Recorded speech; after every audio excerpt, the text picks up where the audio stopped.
morning,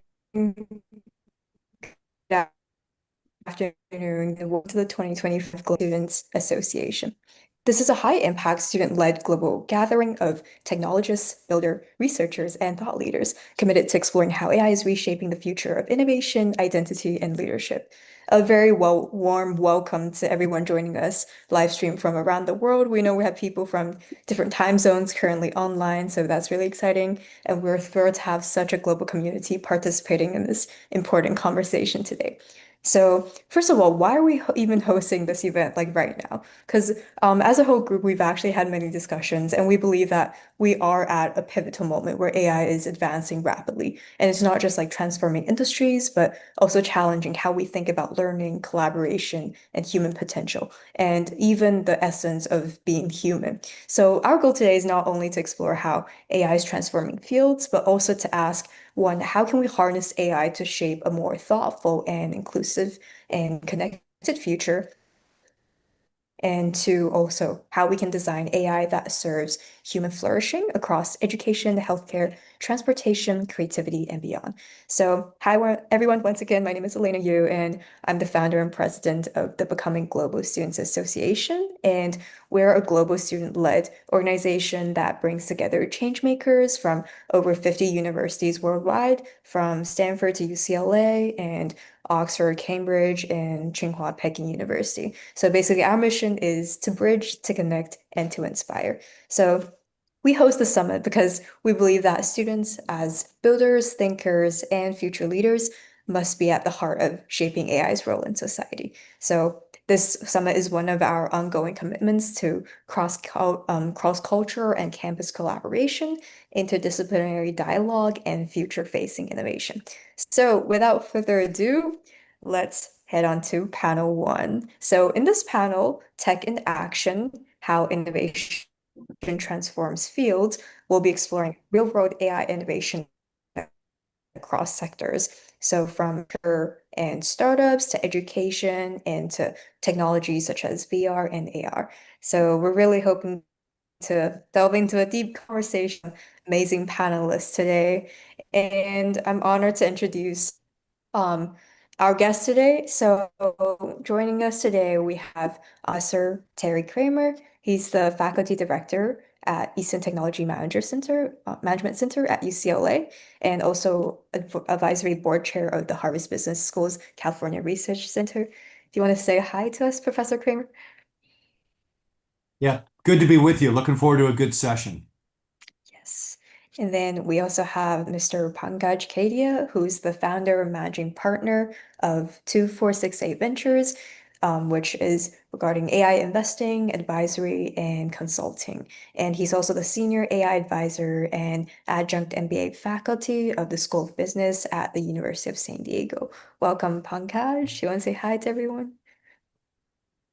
Hello, everyone. Thank you for having me. Looking forward to it. Yep. And then we also have Mr. Avi Barzui, founder and president of Reality Prime, which is an independent consulting service providing expertise in AR and VR design and engineering. And Avi has been at the forefront of spatial computing for over 30 years, which is really amazing, and has contributed to groundbreaking projects at Apple, Microsoft, Amazon, Disney, and beyond. Welcome, Avi, as well. Do you want to say hi? Hi, thanks for having me. I appreciate the opportunity to speak with you. Yes, amazing. Well, I'm super excited about today's session and we'll just dig in. So, well, to actually as an opening question, we'll look at the macro and big picture. Could each of you maybe just briefly introduce what you're currently working on and what excites you most about how AI is transforming innovation today? So, maybe we'll start with Professor Kramer. Yeah, so as you mentioned, I'm the faculty director at the Technology Management Center at the Business School at UCLA. And, I have to say at the outset, AI itself has been the single biggest tailwind for a lot of the work that we're doing. The use cases that people are thinking about, the impact on the future of work, how it potentially can help society, and also how it can hurt society. So we're spending a lot of time making sure our curriculum addresses that. We're spending a lot of time on our extracurricular activities, conferences, workshops, an innovation challenge, getting people to think about the use of technology to solve big problems. I teach a variety of courses. I teach the Foundational Tech Innovation and Strategy course, also a course on tech and society. So where can tech be used for good? Where can it be harmful? And what do leaders need to be thinking about? And then I do a global immersion. As you mentioned, your organization is global. We do a global immersion focus on the greater Asia region, looking at technology and how adoption, how role of government, how consumer preferences, industry structure, all have created some fascinating outcomes. So a lot of focus in that area. I also sit on a couple of different tech boards. One of the newest ones is a company called Revilico, which is a group of biomedical engineers from UCLA that are using AI in drug discovery. So fascinating area. One other company I work with is Rapid SOS. They are a 911 tech platform. So managing the connection between individuals and public safety organizations using AI and location services to better understand locations and needs of people in dire situations. That seems like really fascinating things and really like interdisciplinary things that we're working on, whether it's in education or bringing a group of people and students together. That's really fascinating. And next, we'll look at it from the other perspective, which is from the venture and startup perspective. So Pankaj, do you want to share a bit of your views of what you're most excited about working in this AI industry and how you think it's transforming innovation? Yeah. Yeah. So maybe a little background.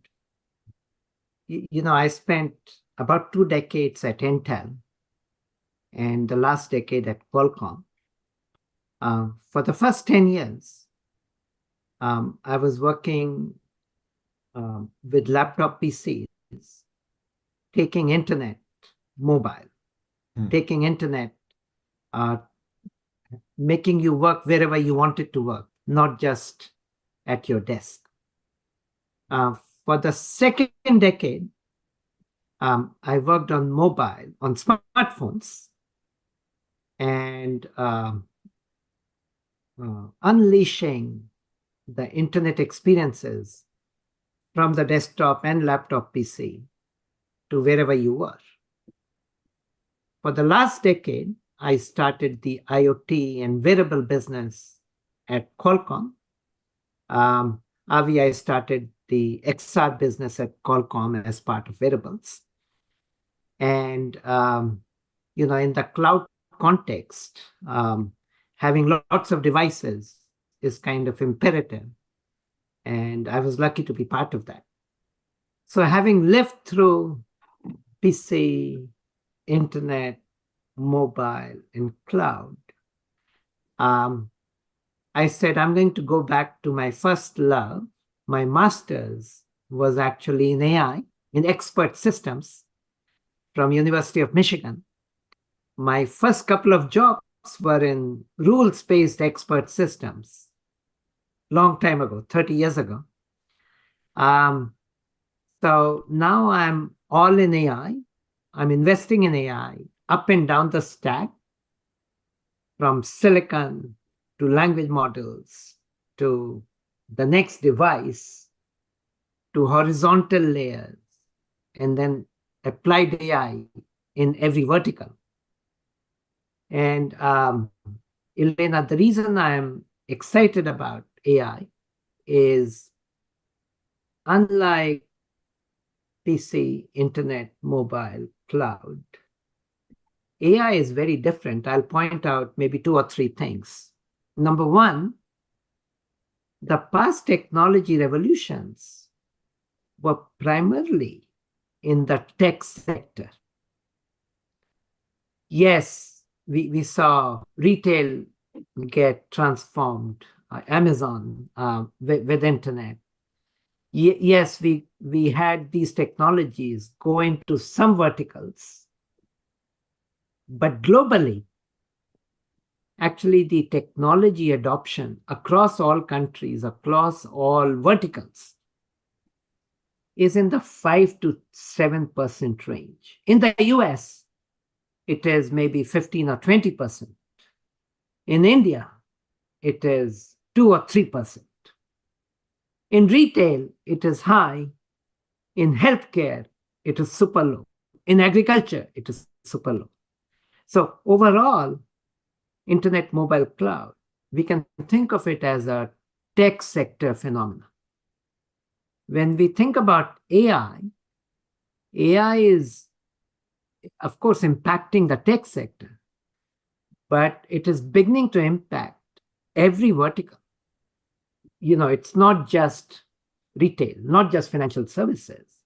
It is construction, it is mining, it is agriculture, it is healthcare, it is education. For that reason, I did some work with BCG last year. When we talk about $15 to $20 trillion worth of incremental value over the next 5 years, it is not just the tech sector. It is going after big TAMs in these verticals. So the first reason I'm so excited about AI is it literally impacts every sector. The second reason is, internet mobile cloud primarily happened in Silicon Valley and Seattle, right? Mobile is Android and iPhone. Cloud is Microsoft, AWS, and GCP. And then these things got exported across the US and across the world. AI is very different. AI, fundamental innovation, is happening in more than 50 countries. We talk a lot about OpenAI and Google and so on sitting on the West Coast. But actually, India has more than 100 language models that are designed, that are created in India. And same thing in China, and same thing in Singapore, and same thing in Japan, and same thing in Mexico. So fundamental innovation is happening in more than 50% of the countries. What that means is US cannot slow down because China will get ahead. China cannot slow down because India will get ahead. And so the pace of change, the pace of innovation is unprecedented. And maybe the last thing I would say is, while internet, mobile, and cloud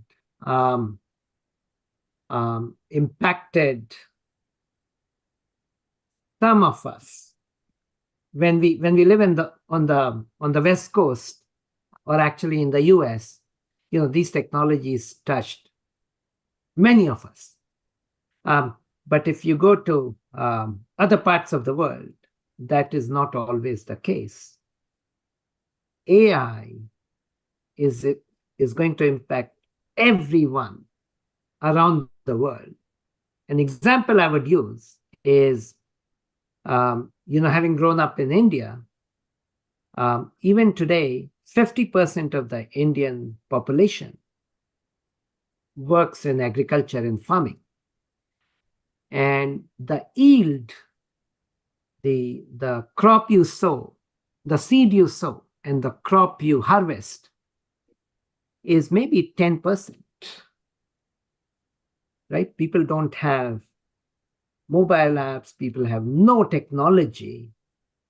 And so it's not very efficient. With AI, we are seeing early deployments where farmers and agriculture have access to what is possible with data, with different AI tools. So net, I am so excited about AI because AI will impact every sector, every country, every human, and impact will be really outlasting. So I'm very excited, happy to be here. I'll pass it to Avi. Thank you so much, Pankaj. Yes, Abby. Okay. I have an interesting perspective. I've been working in the field for 34 years now or so. Um, the field of XR and AI are very intertwined, right? It's very hard to separate them. But the lessons that I've learned from XR, I think apply, especially. The first real AR demo was in 1968, which was the year I was born, and it still doesn't really work perfectly. There's still a lot of issues, and not everybody has it. It's used in niche, locations, and it's really cool. I have an Apple Vision Pro. It's really cool, but not everybody wants to wear AR yet. It's going to take a while for that adoption. That's one of the biggest lessons of the last 30 plus years is even the cool ideas take a while to find the right applications, the right use cases, and the right specific technology.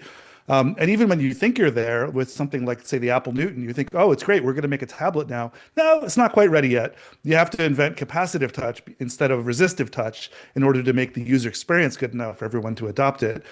So there's always going to be these things that hold us back. And in the case of AI, it's it's things like, does it hallucinate, right? There's these things that need to be fixed. Like I would love to use it more. I would love to use it for coding more, but I've had multiple occasions where it's offered me libraries that don't exist. And now I hear people are squatting on the names of those libraries to give malware for the libraries that the AI suggests to use that were never written. Hey, maybe the AI should just write the library. That would be better. And then it could solve the problem. But eventually it will.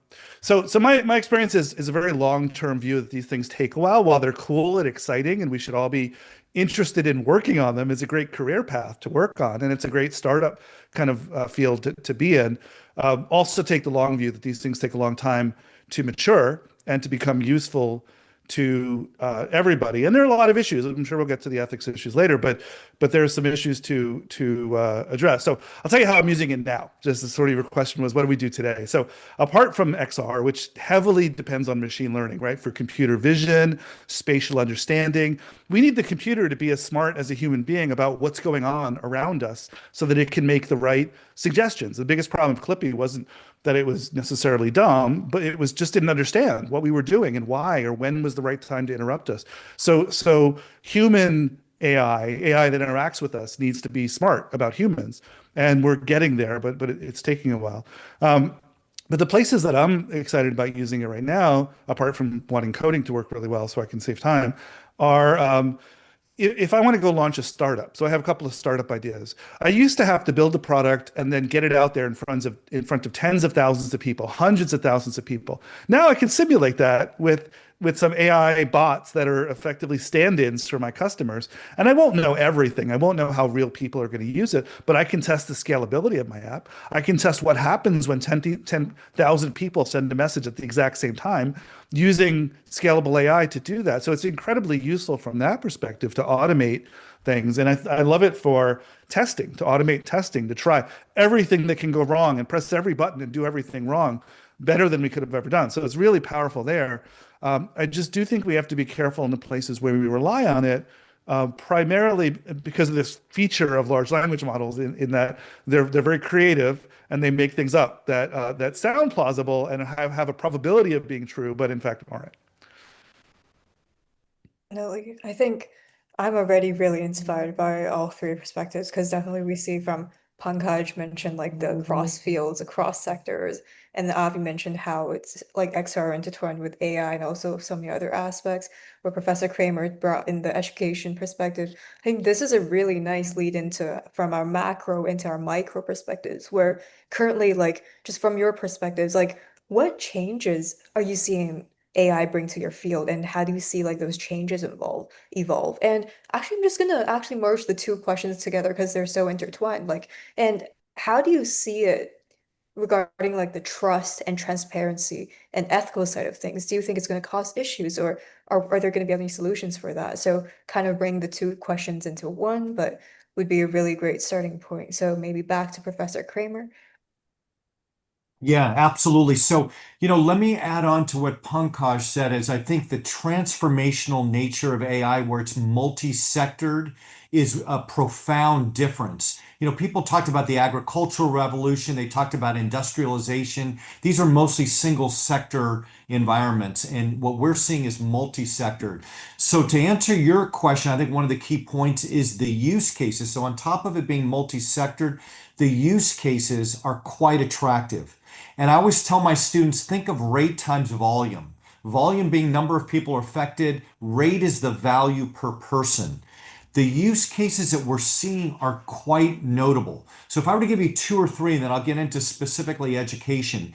But the idea now of robo-taxis, so autonomous vehicles coming together with a shared economy, that idea of a robo-taxi is fundamentally changing the nature of the product itself.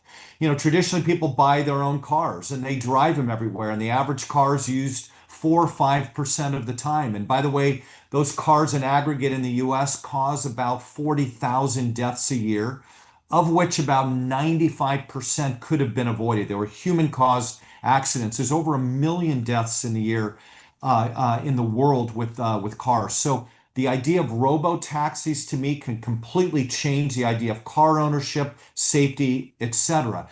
Those use cases also are what are called big bang disruptions. We talk about disruptive innovation.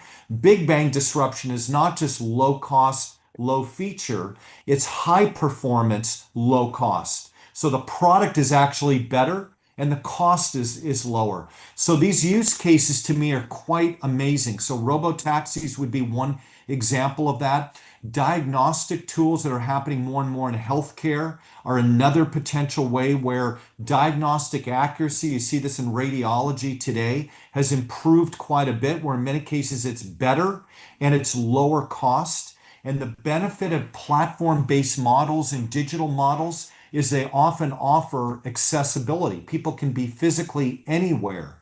And as costs go down, it broadens service availability. So, in the US here, where cost of medical care is quite high and outcomes are average, there's a real promise you'll see improvements. Let me get to the third use case, and it kind of gets to my own domain that I'm in today, which is education. If I were to give you the most attractive use case I've seen recently, it's Khanmigo. Khanmigo is a AI-based tutor from the Khan Academy, Sal Khan, and they have fundamentally changed the idea of education. In so many areas today with kind of traditional models, we have one-to-many type of service provision. The benefit of AI is personalization and customization, so one-to-one. So with Khanmigo, the ability of AI to understand the individual needs of a student and provide tutoring against that has the prospect of speeding up the time to learn a specific domain, algebra and geometry, etc. It has the ability to lower costs.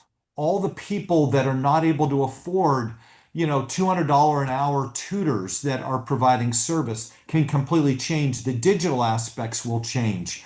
So there's a lot in education. I think there's a lot in healthcare that will change the model down to personalized service that'll create much, much better outcomes. So at UCLA now, we are starting to actively use AI in the classroom. We now have a model that says that our faculty have to opt out, not opt in, but opt out of the use of AI, which increases the utilization of AI. So we're having students use it, for example, in my classes to come up with ideas for their team projects, coming up with brand new technology-based products. And what's interesting, I always ask my students, tell me the biggest advantages of using AI. And you'd think, well, it's generating basic content, doing the administrative work. It's actually ideation. A lot of these myths that people said, well, AI, isn't creative and can't come up with ideas. I think a lot of those myths that were out there a year ago are being proven to not be true. So a lot of exciting things. Use cases are quite interesting. Again, multi-sectored. The biggest worry, Elena, that I see is the digital divide. The fascinating dimension of AI, it's what Kareem Lakhani said at Harvard Business School. AI won't take jobs, but people that use AI will take jobs from those that don't use AI. And so the divide that can happen within communities, within nations, across the planet is going to be quite significant. I think it's going to show up a lot in the future of work, that we're going to see a divide between people that are using it and not. Jobs that may go away in certain areas. That is a very, very big dimension. Now, it gets into a philosophical issue. I'll end with this because it's, to me, the issue we have to ponder the most, and it's a global issue. It's the needs of a society against the needs of an individual. So in many of these use cases, you have the ability to say that the cost of healthcare is going to go down, the cost of education is going to go down, the service provision is going to go up, etc. But there are certain impediments to technology advancing. And it is a dilemma. They're not easy answers, but every time there's an accident with an autonomous vehicle, people want to stop the activity. Well, do the math on 40,000 deaths a year, 95% of them could have been prevented. So every day you're delaying, you're also creating another problem. These are big societal issues that we're going to have to get through. They're mostly high-class problems because we have the prospect of better service provision, but we do need to put all of that in the mix to ensure that the development of technology is a good one and available to all.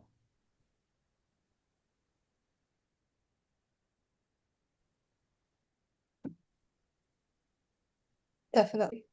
I think really interesting points start from taxi to diagnostic tools in healthcare and on to education. I think the personalization aspect is definitely a part. Yeah, especially when you talk about the divide, the digital divide about people who use AI versus people who do not use AI. I think that is definitely a huge part that we do need to think more about. So, what are your views on this? Do you have anything that you want to share? You're cutting out. Did you ask me? Yes.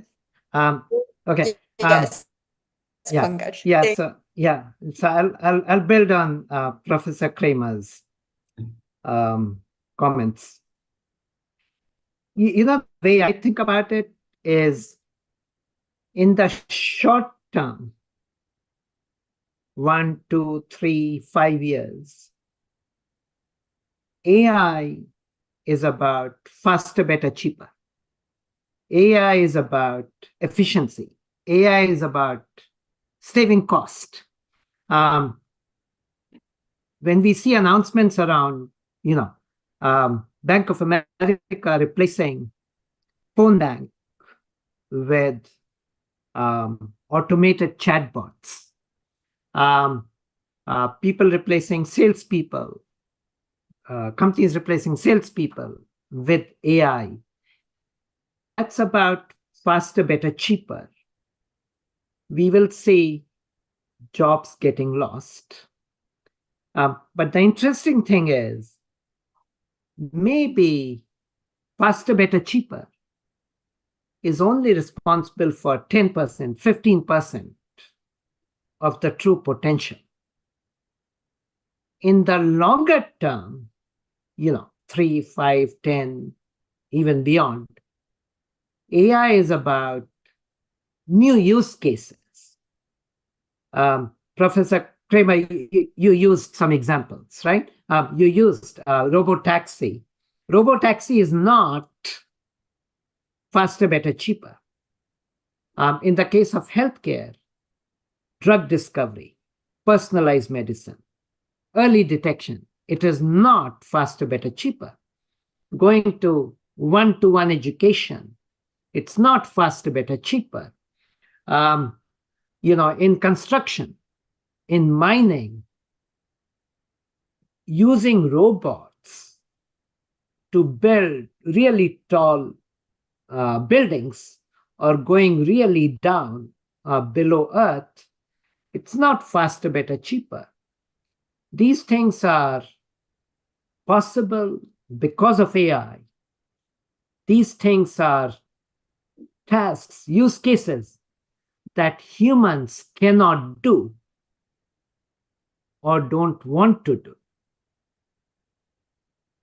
That's where significant value, like 80 or 90% of potential AI value, will be created. And these new use cases will create many more jobs than we lose in the short term, driven by efficiency improvement.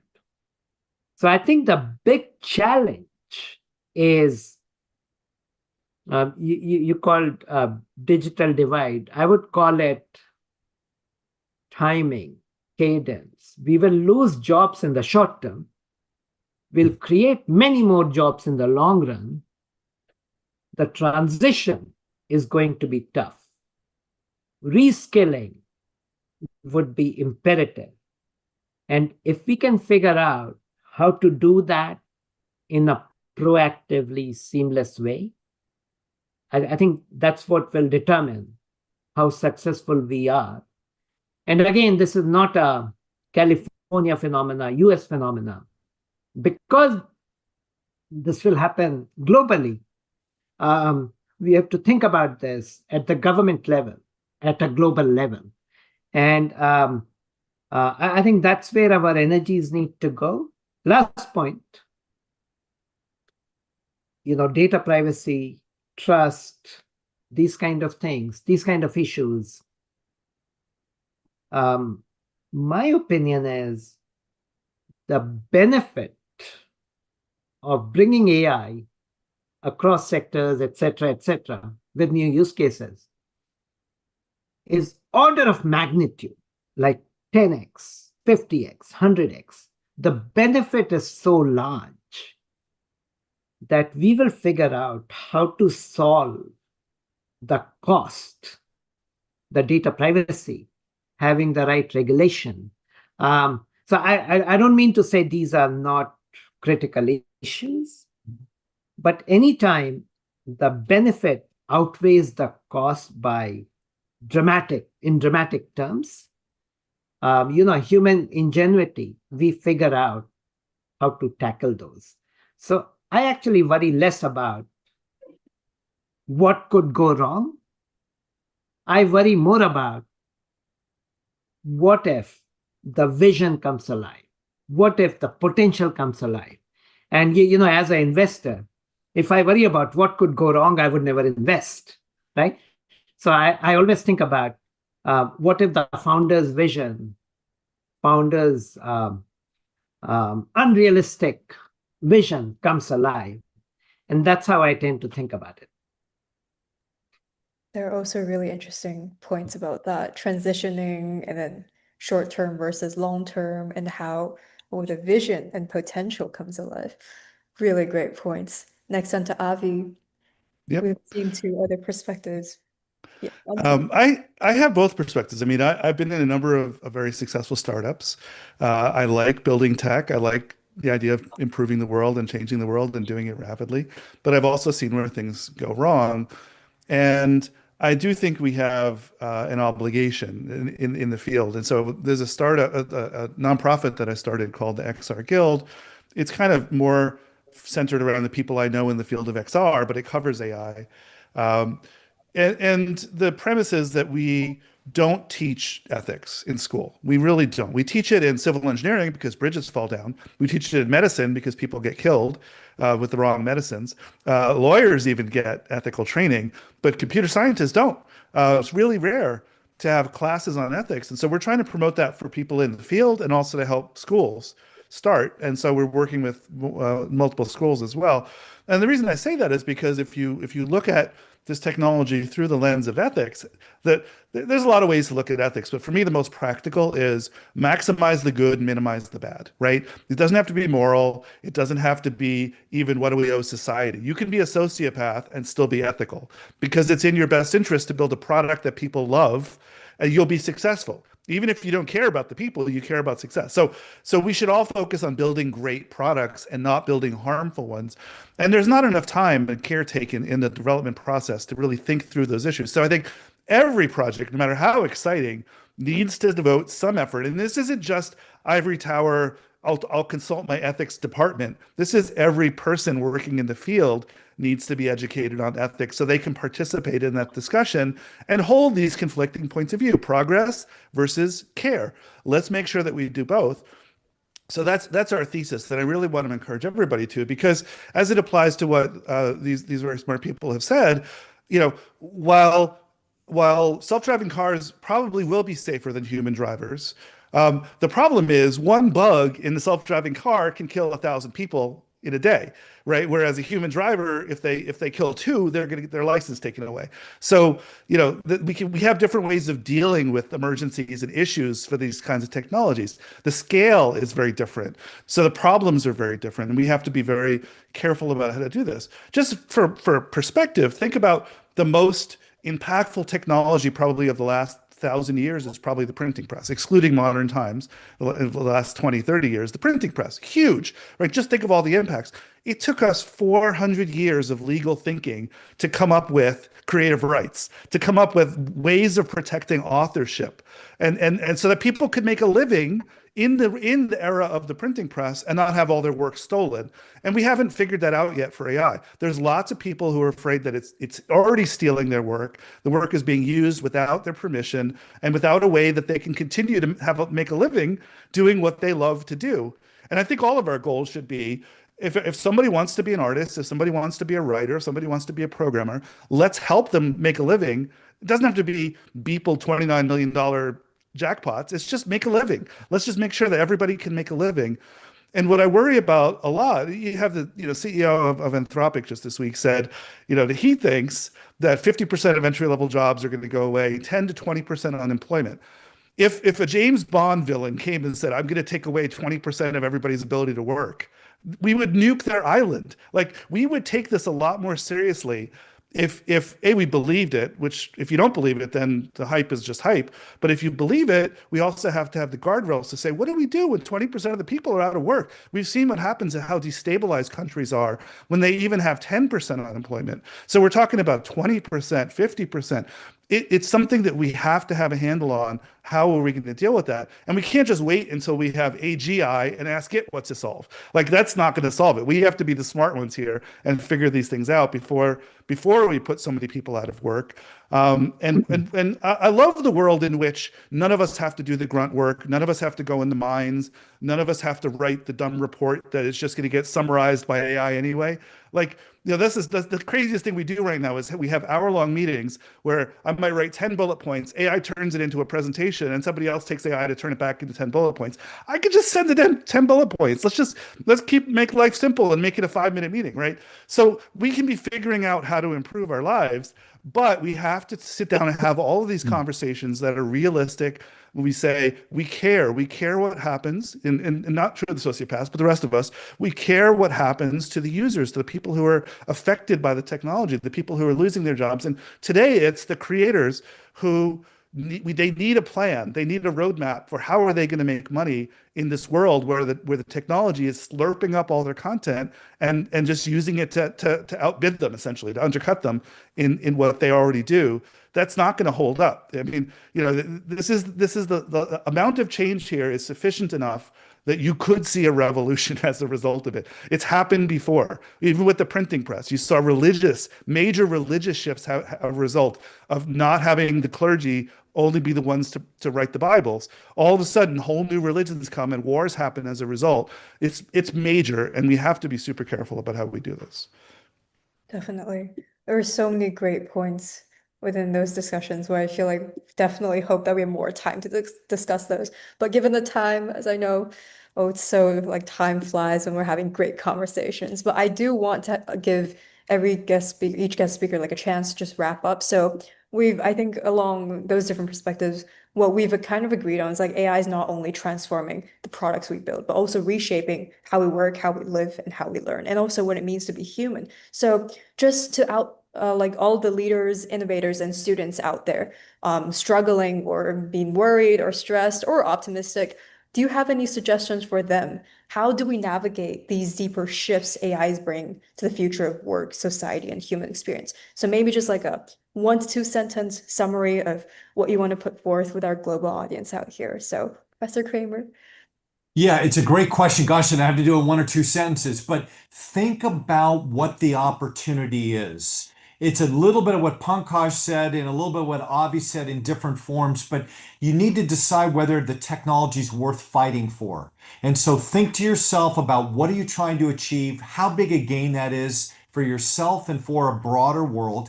And if that is worth fighting for, then the question is, how do you make the transition? Because I think, again, it's the common theme here is making this transition is very difficult. My own mindset is we can talk ourselves out of technology. It's probably from a political standpoint, everything the easiest thing to do. To deny stuff, to say, it's horrible, et cetera, et cetera. And we're not going to like that world we live in. The better issue is to say, how do you make that transition and use it? And this gets into a broader set of issues. Number one, about what are the role of leaders and being responsible, like what Avi alluded to, about being ethical in the design of products, thinking about the use of data. Are you representing broad groups together well? But then longer term, if you even assume there's fewer jobs, then what is the role of government, business, and individuals to try and get to that future state? I personally believe companies and government are going to have to take a bigger responsibility here to retrain people. We may need a universal basic income, which gets to be very controversial. But that package of technology, of lower cost healthcare and better effective healthcare, better education is worth fighting for. That may say we need a different model. It may be a different mindset of how many hours we work, etc. But that future is worth fighting for, would be what I would encourage everybody to be thinking about. Definitely a future worth fighting for. On to Pankaj. Yeah. AI will impact each one of you. I'll go back to where I started. Internet happened because the web, I should say, happened because of a few innovative startups. AI is happening in big companies, in big tech, in startups. AI is happening at nonprofits, for profit. AI is happening at universities, in research institutions. AI is happening in governments, the good governments and the not good governments, right? You don't have a choice. You cannot wait for somebody else to solve the problem. So I think each one of you, whether you are students or professors, or you want to do a startup or work at a big company, you have to decide how you will make this better, how you will embrace AI, how you will play a role in solving the challenges we talk about or seizing the opportunities we talk about. It is not somebody else's problem. It's not somebody else's opportunity. It's each one of yours. So go at it. That's amazing. Taking the initiative. On to Avi. Yeah, and I like that, and I do think it's everybody's responsibility. We're the ones that have to live with it. We better steer it in the ways that we want to see it happen, or somebody else will, right? That's the other way of looking at it. I want to end on a positive note because I know it's been a little bit doom and gloom, but the positive for me, and if people are thinking about what to work on, like if you had the choice of where do I go work on AI and what should I build, the thing that we could be building are the things that solve this exact dilemma of how do we bring people together to have the conversations that we need to have. One of the most promising things about AI is its ability to help humans collaborate with each other, right? You think of an LLM, it's essentially, we took everybody's work and mashed it up, and it puts out a collaboration of all those people, even though they're not in the room, they're effectively collaborating. How can we use AI to get the best minds together, which is all of us, and to actually figure out what we want to do? So if you can come up with algorithms and technologies that bring people together in a way that we can communicate and share and collectively decide the future that we want, that's an amazingly good use of AI. And I would love to see that. Definitely. Thank you so much, Avi. Well, I think from today, we've definitely learned that this conversation reminds us that AI's greatest promise kind of lies in how we choose to apply it across fields, across disciplines, across human experience, whether we're building in healthcare, education, VR, XR, and also venture. One thing that we have to always keep in mind is to ensure that AI remains aligned with human values and aspirations. And who gets to decide that? That would be another conversation. I'm sure it's all of you watching out there. So thank you all so much for joining this conversation and for joining us in panel one. Thank you so much, Professor Kramer, Pankaj, and Avi. That definitely been a great pleasure having you all. Yeah, and our panel two speakers in here could say hi. All Yeah, right. it's been a great conversation. Really appreciate it. Thank Well, you. that's panel one. Thank you, everyone. Now, Sophie did an amazing job last week at the Stanford Founders event. So, talking about bringing people together, that's very good example. So you guys are in good hands with the next discussion. Yes, thank you so much for coming, and it was our pleasure to having you there. Yeah, and great to meet Terry and Avi. Thank you so much. Okay. Thanks. Bye. Much. Take care. Thank you. Okay, take care. Bye. Okay, so now welcome Sophie, and I really like to pronounce names correctly. So do you mind pronouncing it? Yep. Would you like say it once first before I attempt to say it? Chinet? Trinet? Trinet? Can you hear me? Thank you for that. Okay, thanks for your help. So now, just now, we heard from a panel of speakers talking about tech and action across fields, across education, venture and startups, and also XR and AR. Well, next up, we're super excited because we're going to introduce our second panel of today, which is Founders of the Future, Building AI from Day One. So today's builders, whether startup founders or hackers, educators, are shaping AI not just as a tool, but as a co-creator of new ways to learn, to build, and to connect. So joining us here, we have Chinet. Is that right? Perfect. Chinet Yu. Chinet Yu is a researcher, educator, and founder passionate about reimagining education through generative AI and hands-on project-based learning. He holds a master's degree in learning design and technology from Stanford University and has led initiatives like Quest to Learn and MentorMates to help students learn by building. So Chinet has spoken at AI education and the Johns Hopkins Delta Symposium and was named a top 50 NLH hacker for his impact on student innovation. So China, do you want to say hi to our audience, zooming in from all over the world? Yes. Hi, everyone. How's it going? I'm really excited to share a little bit more about my experiences, thinking about what the future of education would look like, especially in this age of AI. Welcome, China. And then next we also have Sophie Ren. So Sophie is a visionary founder, learning scientist, and AI humanity explorer. As the founder of ChatSlide AI and board member of Stanford Entrepreneurs, she bridges neuroscience, AI, and product innovation to redesign how we learn. So also a Forbes 30 under 30 honoree, Sophie has pioneered breakthroughs in subconscious-driven learning, LLM emotional intelligence, and motivation design. These all sound really cool. Sophie, do you want to say hi to everyone? Yeah, absolutely. Thank you so much for organizing this event. I think it's very meaningful, especially like at this time. So hi everyone, I'm Sophie. Having been a researcher in learning science for many years, I have a lot of interest in about how to transform our learning process into some engaging and fun experience, especially like with gamification and reward system and some others.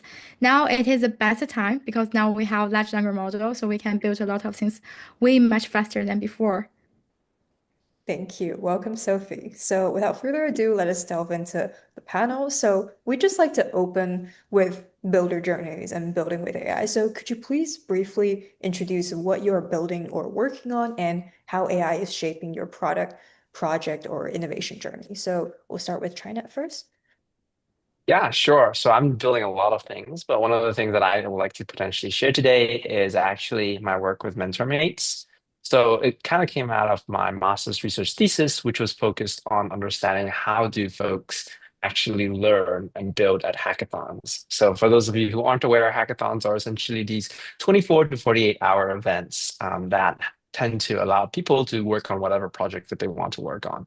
What we've kind of found at that time, though, through my master's research, was that frankly, at a lot of these events, students aren't getting the support or the scaffolding or the feedback that they often want and require. And so I started to think about can we encourage more students to have that kind of support. And one of the things that we found actually was that a lot of folks, they would only engage with their own project and often walk away without looking at other people's project, whereas there's actually a huge learning opportunity in potentially looking at other people's project. And so we managed to kind of strike and solve two birds with one stone by encouraging students to provide peer feedback in each other's projects through this platform called MentorMates, such that as they kind of submit their projects, not only are they looking at their own projects, but they're also providing feedback to other people's projects as well too. And using that feedback, we can then kind of synthesize and compile that into meaningful insights, such that the person who created that original project would be able to kind of receive that. And what we found from that is that it's really increased the way that students have engaged with hackathons and their overall learning experience as well too. Oh, that's perfect because we know like by commenting on other peers' works and then also receiving feedback, it's always like a reciprocal process, which is nice because you get to see like the different perspectives, different ideas. And I've heard like that's some of like the research conferences, they also do it that way, where if you submit a paper, you also have to write feedback. So that's a really great model there. And then next, Precisely so. agreed. Sophie, would you like to share some of the work that you're working on? Yeah, of course. So I'm building on chat AI. I'm not sure like every one of you have you ever have this kind of experience like when you step into like a clinic. So the doctor might give you like a dozen of the documents. Maybe they are very boring, complex, not interesting at all. This is the thing what we are trying to solve. What we do is that based on like a lot of like people's personalized documents, we are trying to transform those kind of knowledge into some engaging and fun structured content, including like some charts and poster and also slides and also video with your own avatar cloning and voice cloning. So for the doctors, for example, they can use our product to generate a lot of like things for the product promotion, and they can use this video like in their clinic, and also they can like send it over to their potential patients. This is the one thing we build. Another thing what we do is about the documents follow up. So after generation of those kind of knowledge, so the doctor they can like send over those kind of knowledge to their potential clients. And after that, we are going to know, okay, so if they send it over to like, let's see, like 10,000 potential clients, and maybe like 100 of them, they open that, they might know, okay, so those are the people who might care about this kind of solution. We could do like a follow up automatically by the AI agent. So combining this kind of like knowledge generation and knowledge follow up, we are trying to help people to transform their own like knowledge to some revenue, including like some organization and also some individual people. So after building this platform around like 11 months, now we have 110K users right now, and we have the user from Stanford Hospital. We have also the user from the other hospital. We also have several users that are like the attorneys and also educators. Several students that are using our platform as well. That's definitely great to hear knowledge generation and following up. And because I feel like knowledge in this world, it's always about how you structure things, because things could be totally different if you see things from a different perspective. So what Sophie's currently building, I think definitely allows us to see information in a new way, which is always nice because through there you can have a lot of innovation.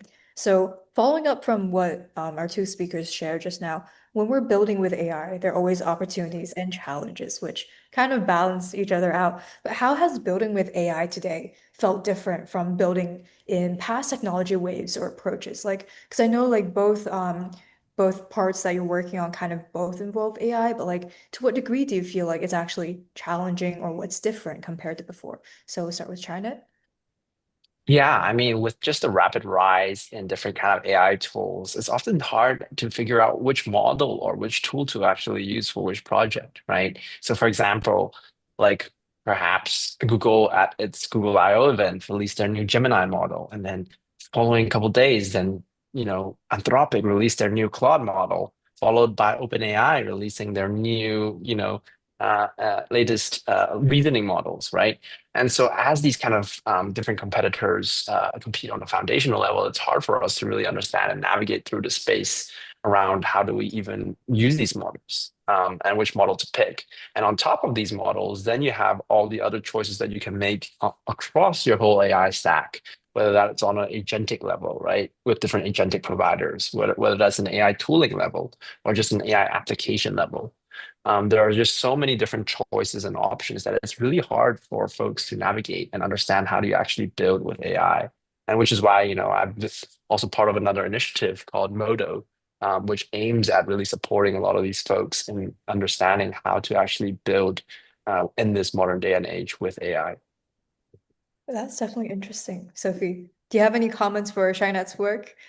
Yeah, I think that is pretty cool. Like we can all usually like following like different kind of like the models change because the world is kind of like it's almost changing every day. So if we can take the advantage of like some kind of tools and also like the model, and then it's very good for the startup to build like a good, better product. Yeah, Yeah, definitely. yeah, And yeah. your experience of building with AI, do you think do you think it's different compared to before, or Yes. which one's better? Like, is it Yeah. more Yeah. confused? Yeah, definitely. So one of the very like difference today like is how the AI has like reshaped the team structure. So that is the very big thing I felt before. I'm a serial entrepreneur, so before large language model, so I built another team. So with we have around like 100 people and 70 engineers. We are building like a lot of stuff. So however, like in these days, we can feel like with like this kind of like AI agent, so we don't need a lot of people. So actually, like now in our team, we only have 3 people. We are working like full time for this like products, and also we have another 4 people that are just doing like the part time. However, we can have like the different kind of AI agents. They are playing different role in our team. So some of them they could be like the designer, and some of them they could be like doing the something related to like the fundamental of the engineering's work, and some of them that we can definitely do like DA and DTS work. So I think it's definitely changed the like the team structures a lot. And the second thing, I think the AI agent also it is the kind of like change the way how people collaborate with each other. So we don't need to spend like a lot of time on the communication on the alliance things. We can do more things related to like the performance focus. So when we have a very like a small team, so we can build the thing like way much faster. And another thing I feel like it is very different is like we can imagine that many years ago, if one team they want to build a product, it might take around maybe 1 month. That is also a very fast way how they build a product. So, however, like so some people they could do is like in the 2 or 3 hours they can build one product. Even it could not be used by maybe like 1 million users, but it is very good for us to do the PMF or how we can like verify whether it is a good idea or it is a bad idea. Definitely, because within like the team structure and also yeah, I think it's really interesting what you shared about just having, did you mention like 3 full-time employees right now Yeah, within your. That's just amazing because thinking about like some of the most innovative things that are built out there, it's just built by like a really small team, which sometimes if you think about it, you're leveraging like large language models or agents to actually build your pipeline. That could be really efficient. So it's always good to like balance it out with like well, human ideas versus like machines. Well, next on to like the responsible AI design part, because I know that as we build with like AI, how are you thinking about responsible AI practices? So like whether it's in like product design or educational use, user experience, or like broader societal impact. So Trinette, do you have any ideas on that? Yeah, I mean, responsibility in I think it's a very hot topic, and then I think it's one that, frankly, it's overlooked. And we're people are moving so quickly that we are moving at a pace where there isn't a lot of answers for this. Specifically, I think you can classify the responsibility in AI in terms of a couple categories. First, you have data provenance, then you have data attribution and data copyright. And so data provenance, right? We've seen this problem already being talked about since day one when kind of large language models been trained and when ChatGPT first came to market. Is like with all of these AI models being kind of trained across, the whole web, right? What does that entail, and what does that mean um, for these kind of data, right? And we've seen how like perhaps people can, when they ask, an AI, like create this in the style of Ghibli, right? That the AI is able to do that, which while it's great, should OpenAI, for example, pay, Studio Ghibli a certain part of that kind of commission fee, right? Or we've also seen cases, in the specific case of art, for example, where there is artworks that AI generate that frankly have like a little signature next to it, right? And so clearly in those cases, these AI models are being trained on top of thousands and millions of different kind of art pieces and artworks that already have these kind of signatures. And so that's the component around data provenance, is where do you source the data and how do you source that data responsibly? The second question that you have to ask yourself around is data privacy. Now, with a lot of these kind of AI agents, right, especially if you're doing things in the more sensitive fields like medical fields, for example, you need to have that HIPAA compliance where the patient's data wouldn't just be leaked or used in the training model data, right? And so how do you ensure and guarantee that whatever data that the user is being uploaded and put into these large language models are actually being secured and private?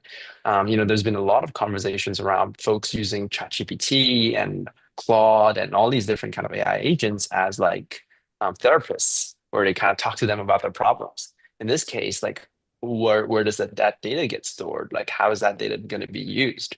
And then the third question around responsibility in AI is around data copyright, right? So if I produce something with AI, let's say I create a piece of art using AI, does that AI belong to me? Do I own the IP to that new piece of artwork? Especially when you combine, this with the question around data provenance, that then the question is also there as well too.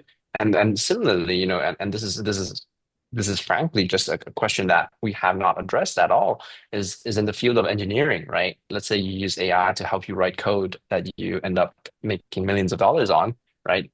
Does those code belong to you? Like, who does that code belong to? I think the same argument can be made in the application of writing, movies, AI movies that will be made in the future. This question about attribution, provenance, copyright, as well as privacy are core pillars of responsible AI that we have to consider as we kind of build into this future. Yeah, definitely. I think that's a great framework to look at because I think with a lot of the fields, I think sometimes legal aspects, like things to do with the law, they're always kind of behind what's currently going on in society. Like, for example, who owns the copyright? If AI writes something, like, regardless of whether it's like images, text, or audio, deepfakes, who owns that? And who gets to say, like, oh, do I own it? Is it like the companies? Who gets to decide? Because if it's just like OpenAI and I mean Google and all of them deciding, Sam Altman was like, yeah, no, actually don't trust me. So we see that power dynamics over there. Like who actually gets to decide what's ethical and what's right? Sophie, do you have anything to add on to that? Like top of China's really great framework. Yeah, I think that is a very good framework, especially about like the data privacy and also like release. And I think that's a very good thought related to the copyright. Maybe I can like add more like thoughts related to the product side. So one of the very key questions we usually ask our team when we are designing this product is that who is really takes the control here? It is a human or it is the AI. So at the product level, so this is like the thing we are translated how we design the very careful like the boundaries when we design the products. So which part is we can use the AI, we can have like the large language model pipeline to solve different kind of like problem. We can use different agent to solve different kind of things they are very good at.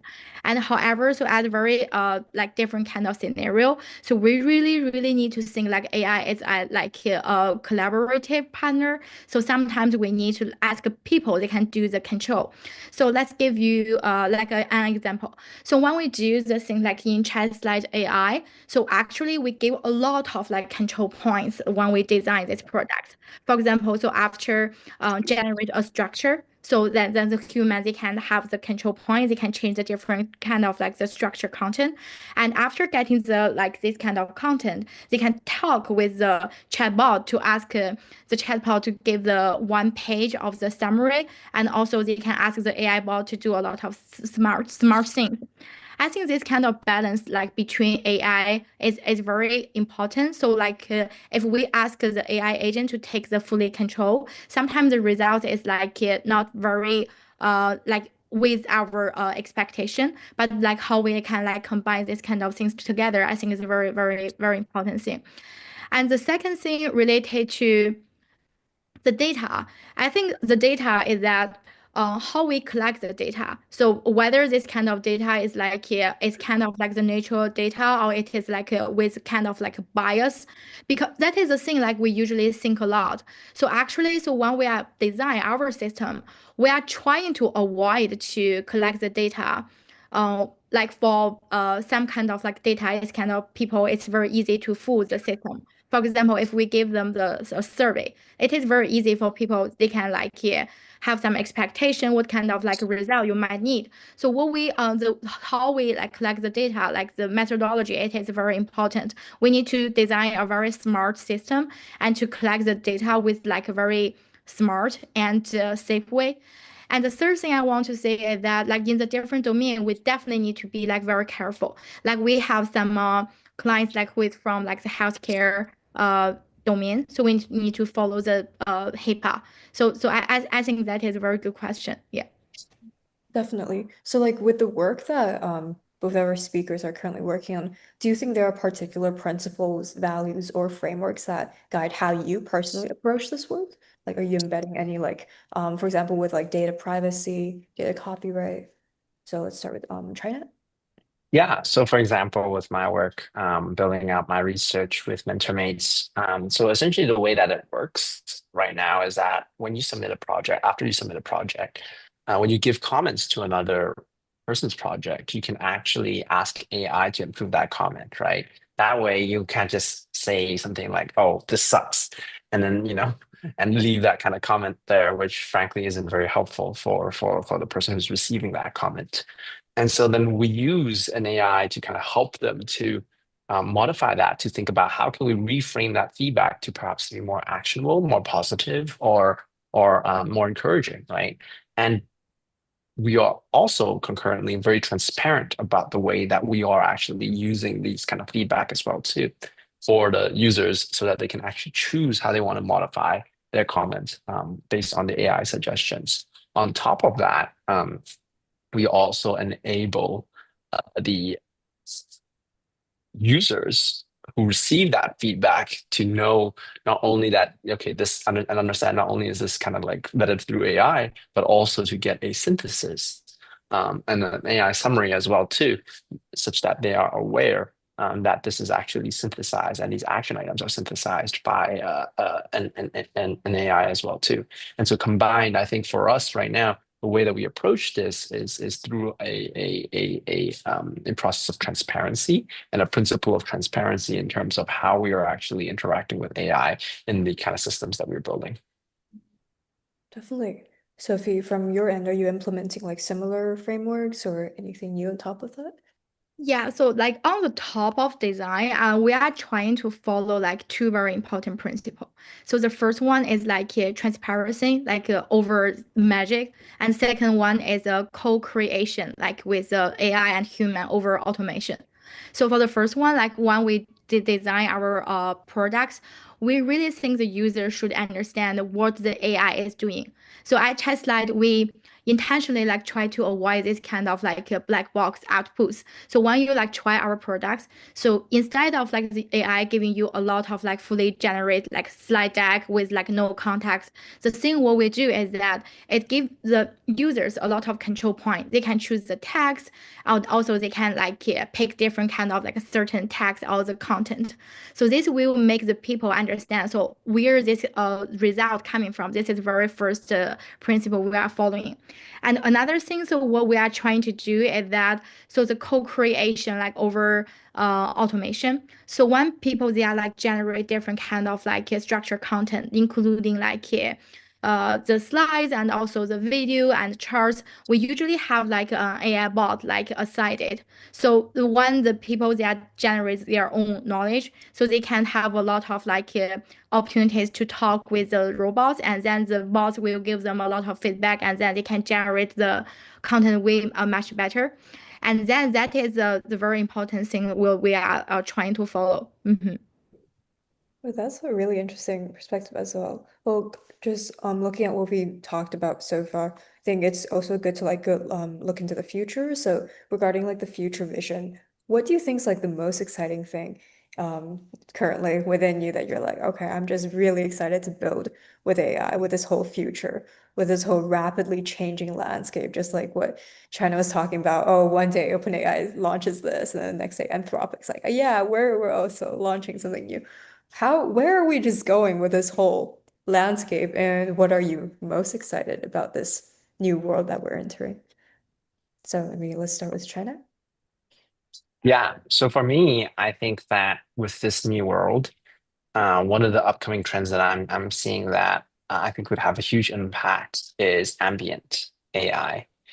And what I mean by ambient AI is essentially AI that is contextually aware of everything that's happening around you. And so, as we've seen, with Meta's Ray glasses, is that these Meta Ray glasses, they hear what you hear and they see what you see. Recently, OpenAI, acquired IO with Johnny Ive, and they're working on this pendant that would, achieve similar effects, right? We've seen past examples of the Humane Pin that has came out, as well as, you know, different ways, new startups that are coming out in this space as well too, that are constantly capturing all the context around you. And what I'm interested in exploring is what are the implications on not only an individual level of obviously, these tools and these devices would be able to kind of increase your productivity, but also simultaneously, what are the implications on an institutional level as well too. So imagine that right now we have this, transcripts that is being generated as you're having this conversation. What happens when on an institutional level, everyone has all the transcripts that have ever been discussed by anyone in that organization, right? Can you create digital doubles and digital twins of these individuals? How would you be able to kind of improve, workflow productivity? How would you potentially be able to reorganize your team such that the working dynamics between individuals are much more efficient and much more effective? I think that this we're quickly moving into a future of ambient AI, where the data is going to be collected would potentially be centralized somewhere and analyzed, and I would love to kind of explore a little bit more about what that future would look like. Definitely a really aspiring future.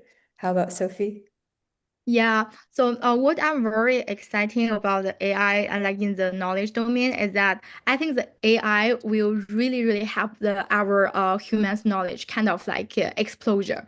The thing is like that, so we can imagine that go back to the history.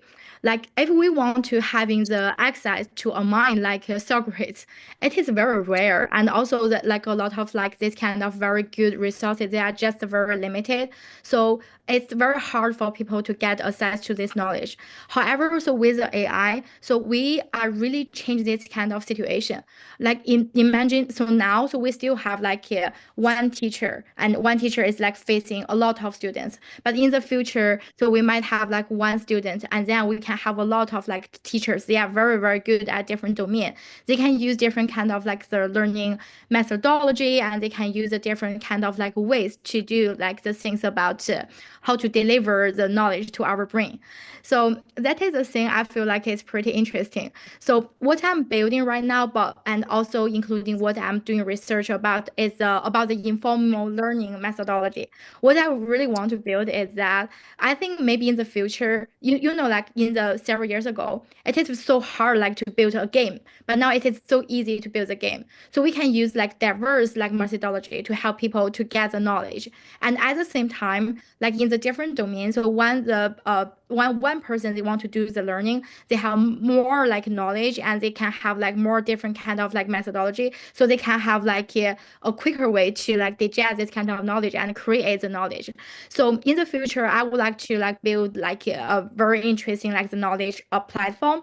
And so I think this could be like a very interesting way like for people to like understand the knowledge and also exchange knowledge and also deliver the knowledge to other people. So this is the thing like I feel very interesting in the future. That's really interesting as well. So from China's ambient AI to Sophie's how we understand things, that's a really interesting perspective. So how do you hope today's builders, from founders to hackers to educators, will actually shape AI to deepen our understanding of like what it means to learn, create, and connect as humans in this AI augmented world? Like how should we actually work with AI, collaborate with AI, or is there going to be competition? Because a lot of people they say like, okay, we're afraid of like just us being replaced by AI. The other end is like, oh, I think I'm going to have more jobs. So what are your views on that? How do we coexist with AI? So, Shinette? Four things: be curious, be open-minded, be alert, but most importantly, have fun. So what I mean by, be curious, as these technologies constantly come out, play around with it. Go to hackathons, go to events, check them out. Don't just feel stuck on your own ways, right? Be open-minded. Let your assumptions be challenged. Hey, today I might think that OpenAI's ChatGPT is the best thing ever, and like it's the best model, and I'm just going to be using it. But if tomorrow I'm curious and I try like Claude from Anthropic, and I think that it's amazing, I'm going to switch over. I'm going to stay open-minded. Thirdly, you got to be alert, right? Earlier, I mentioned the different critical risks and concerns around responsible AI. And so you want to make sure that you're alert around some of these risks, challenges, whether that is provenance of data, privacy of data, IP of data, and all these different kind of risks. Be cognizant of them and keep that in mind so that you don't lose sight of these things. And finally, have fun. At the end of the day, you only live once. For me personally, my dream is to open a school where we have like kids come in and they use AI to create board games, and all their assignments is like board games, and they like create board games and they play board games with each other, and they like create a board game, and that would be the homework assignment of another group is to play that board game, and like all their exams is like escape rooms, and everybody would use like AI to like generate like an escape room and build an escape room, create an escape room, and that would be like the exam for another group. And if they succeed in like escaping, then that's great. They move on. If they don't succeed, then they just attempt another escape room, right? Everybody should have fun. I think that right now we're moving like education so far has been like the way that people have been approaching AI and education so far has been around how do we make education quicker? How do we make, you know, help teachers with grading? How do we help, folks write quicker, write better, without really thinking on a fundamental level, how do we lead an AI first augmented education experience? And that is something that I'm really excited about. And I think that component of fun is going to be so important moving forwards in terms of just motivating people to just do whatever they want to do and learn whatever they want to learn. What you just said is really fun. I feel like our education should be like that. Well, when are you gonna launch the school? I'm gonna can I join? I want to design. Of course, of course.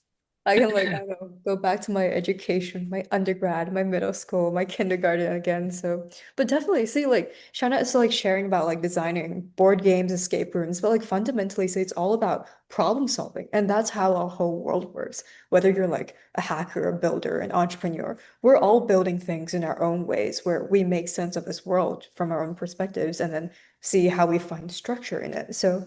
I mean, board games and escape rooms, that sounds like a really fun way to pave our way forward. How about Sophie? Yeah, I think my first suggestion, like to everyone, also to myself, is that I think we will benefit a lot of, so if we build our own like AI tool size. So it's really like here you can imagine that. So two people they are trying to build a house. So for the first one, he has nothing, even does not have a hammer, only that has his hands. You can imagine that, like, how could he build a house? It's kind of like a very like hard task to finish. But for another one, like that guy have the hammer, have the computer, and have all the tools and everything. So I think AI is kind of like a very powerful tool. I think before like building anything, so maybe we can think about like, oh, so what kind of like the tool sets might be very important for my task, so I can like just sort it all the tools in the market. And another thing I think we really need to remind ourselves is that so all the tool sets kind of like being updated every day, because people they are very smart, people they are building the tools like kind of with a very fast way, especially like in this year. So I think like have the kind of this kind of like habit, and also like build this kind of the thing. It's like the tool set behind the product. It is very, very important for the builder. And the second thing I feel like it's very important is that we really, really need to like trust our creativity. So sometimes when the people they are like hanging around like in the real world, so we realize something which is pretty interesting, and a lot of opportunities is there. So when we have like this kind of moment, when we have this kind of moment about like connecting the dots, we can like write it down and to think about like the very amazing idea. I think in the very, very future, and also including now, so people they have more time and more moments to think about like what is very interesting and fun stuff, because we already have a lot of tools that are helping us to solve some like the real problems and the real issues like in the life. So we really need to find our way to make ourselves could like make kind of like leverage our creativity. So like to believe like how beautiful like to be a human. We can imagine that. So if without a Picasso, so if he does not like do a lot of thoughts and with that kind of like painting pattern, so it is so hard for AI to create that kind of stuff. So I think play with our own creativity is always a very important thing, and also it is pretty fun. Definitely. Back to the fun, the word of Yes. fun. I Mhm. feel like see fun, I believe is like the fundamental thing of life itself. Because I mean we learn to have knowledge, know how to go to school, learn, be creative. I think the fundamental thing I've heard like a famous person say like actually you're learning to just have fun because by going to school, consuming knowledge, you're just having a better way of approaching and interpreting the world, which in turn brings you more fun and you're able to enjoy the world more. Like whether it's like China creating your own local community of helping people like get feedback, receive feedback, and form this mutual connection. And Sophie also with your AI group. I think that's just we're all having fun, which is great. So I actually had one question from the audience who just sent it in. Like this question is fun too. They're like, if you have a magic wand and could change one thing about the current AI startup ecosystem, what would it be? That's a fun question, whoever said that. Yeah. Do you guys want to approach that question? Sophie, do you want to go first this time? Oh, so give me 1 second. Let me think about that. Yeah, change the AI ecosystem. Or if Shanna is ready, do you have some views on this? Yeah, I mean, I think right now, if you think about all the folks in the AI ecosystem, you have the builders, you have the founders, you have, people in VC, you have folks in the government. A lot of these folks are like old. And I wonder if we involve more voices of like kids or folks who are kind of coming into this future, how they would understand and interpret AI. Um, I think I think that coming back to that element of fun and play, really there hasn't been as much of a playfulness around AI that I see. I think that there's definitely a lot of excitement around commercial and monetary opportunities that AI would bring. Like people are coming in, it's like gold line, gold rush. This is AI is booming. Let's all come in and make money. And there's also a huge conversation around concerns with AI. So like people are talking about, hey, AI is like Black Mirror, it's going to take over jobs. There's a huge stigma around art. People posting about AI art on Instagram, and because providence is not confirmed, IP is not confirmed, and there's a huge sense of fear around AI being replacing our jobs. I think that we can take a much more balanced approach where, we don't have to just fully drink the AI Kool-Aid, but at the same time, I think, we can be more fun about it and be more playful about this whole experience. And I personally believe in a very optimistic future of AI. And I believe that AI is here for good and AI is here to stay. And so given this environment, what are the new fun ways that we get to play with it, and that's the thing that ultimately drives me on a day-to-day basis when I explore AI. It's not necessarily like, oh my gosh, this is next 10 years or the last 10 years that human beings are going to be relevant because AI is going to take over, like how trains take over like horses. Like I'm not that pessimistic like that. I just think that the nature of us as humans is going to shift and change and evolve, and having more fun around that would be pretty important. Yeah, and to be honest, I feel like China, I really like your mindset because I feel like sometimes it's only when you have that mindset of I'm just having fun. I'm just here to explore this world and see what good I can bring or what creative thing I can come up with. I think it's only with that, get rid of the stress, everyone else's opinions, and the fundamental thing is me, and I'm having fun with the world and doing something good. I think that is a really like fascinating mindset that I feel like more people should adopt because that's when you achieve great things, which you are currently achieving. Precisely so. I mean, we are only here. I believe that we're only on here on this earth for a limited period of time, and we're only here for once. So make the most out of it. That's perfect. Sophie, how about you?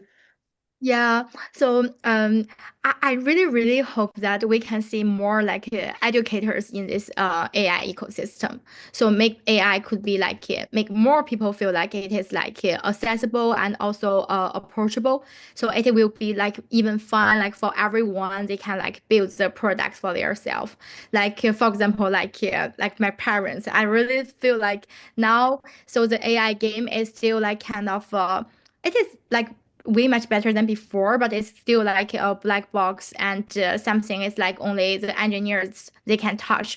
However, so if we have like more like educators like with the right guidance, I think AI could be more like natural to use like as a search engine like for everyone. They can build like a very complex product. So it could be make the people they can make their like creation exposure, and then we can have like more fun like products in the world.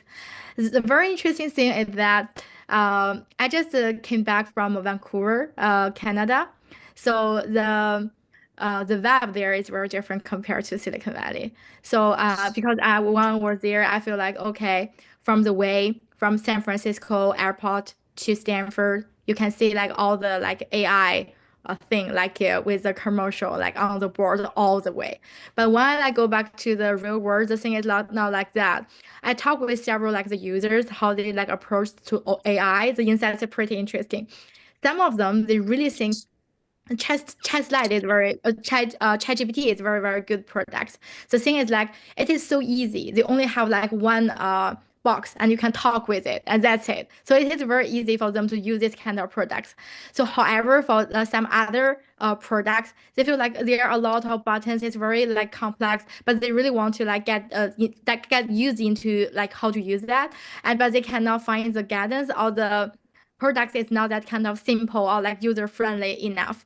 So I would like maybe like there are two ways. One way is that we can have more educators to make the AI technology like more like accessible for everyone.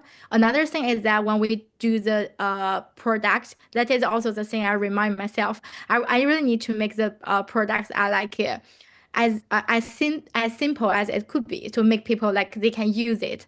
Because when I'm using my product, I think it's so easy to use it. But when I observe other people use it, I feel like they just stuck. They feel like a lot of buttons. I don't know what to do. And I think ChatGPT is very amazing product. That is maybe like for the several AI startup founders could learn from that, like how we can like make the products like as simple as it could be, make people can use it better. Yeah. Definitely. I love how we're all having those really fun mindsets and perspectives. Wait, that's actually pretty interesting. And what Sophie mentioned about like the different regions and different communities having different views about AI, think that's definitely one thing that's, well, a cultural aspect. But I do think that the whole of humanity kind of is figuring out how we coexist with AI, how it can benefit us. But I feel like even more important than that, I think it's like today's builders kind of reminds us of like it's more of like shaping AI is not just about scaling products. I think definitely from today's conversations, we see that it's more about exploring how AI can expand learning, creativity, human connection, and having fun. So I think through Most certainly so. yeah, definitely. So I think through today's like founder journeys and hack innovation, we see like new possibilities for making AI that will truly serve the human potential and social good. So I think this kind of wraps it up. I think just having fun. I think that's it. Yeah, definitely. And I mean, if you want to have fun right now and be curious, one of the most fun tools I think out there, platforms out there, is called Magic Loops. So definitely go chat out Magic Loops and play around with it. It's a great way to kind of like play around and build apps. It's pretty fun. Cool. Magic flutes. So, Mhm. as we come to a close for the 2025 Global AI in Action Summit, I truly hope that today's conversation sparked not just only new ideas, but also new commitments to build AI that serves humanity, to design responsibly, and also to stay curious, collaborative, and be encouraged about shaping the AI that we want to see in this future because we're all in this together, because all a part of this world to have fun and to build responsibly. So once again, thank you so much to our incredible speakers, Sophie and China, and to all our partners and for just our global audience being here for us. So I think all of you being a part of this global dialogue is definitely truly essential, especially given what's going on in this world. So on behalf of the Becoming Global Students Association, we look forward to continuing this journey with you all. Thank you once again. Thank you so much, China and Sophie. Any last goodbyes or your own products you want to share to the audience? Yeah, I mean, if you're interested in learning AI, hackathons, feel free to connect and reach out on LinkedIn. More than happy to always talk to folks who are interested. Yeah, China, you. Okay, Sophie. Yeah, so if you have interest in about like how to transform your own knowledge to the revenue, and also like you have interest in about how to transform the knowledge of your organization to some like revenue or some like growth power. So welcome to connect me from LinkedIn, and also welcome to try Chat AI. Okay, perfect. So once again, thank you, China, you, and Sophie, and thank you all. And that wraps up our summit for today. Have a Yes. great day.